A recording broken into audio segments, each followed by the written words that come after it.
Gemini risings. Okay, Gemini risings and Gemini children. So anybody who has their rising sign is really going to relate to this.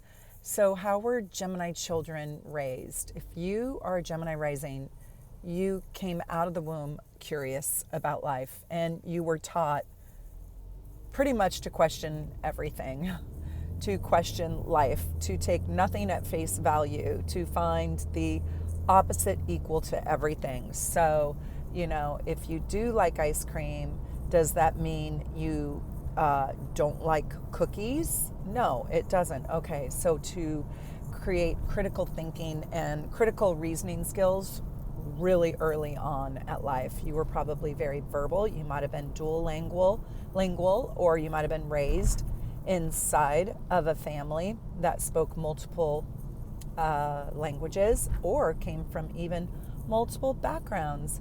I also want to tell you that if you're Gemini rising, there's a big deal story about your siblings. So tell me about your siblings, because Gemini risings have either a very close connection. It's not always close, but there's a big sibling story. So tell me about that. I also want to tell you that you probably thought your parents were really smart, or at least they made you think that. And they really valued learning. They valued curiosity, and they also valued communicating and communication.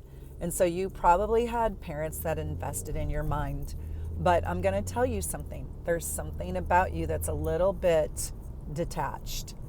And also something that is very objective. And you're probably a really good communicator. But let me ask you a question.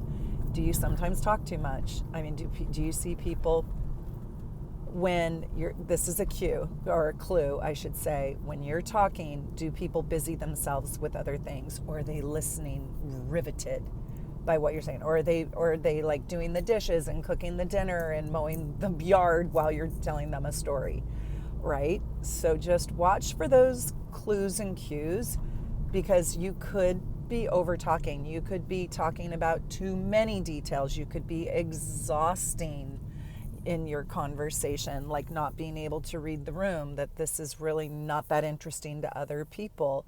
And then I also want to ask you, did you have smart parents? Did you grow up in an environment that also kind of asked you to be smart, asked you to be a good communicator, asked you to put communication at the forefront? Or did you need to learn how to do that? Somehow using your voice became very, very important. So tell us your story around that, my Gemini risings.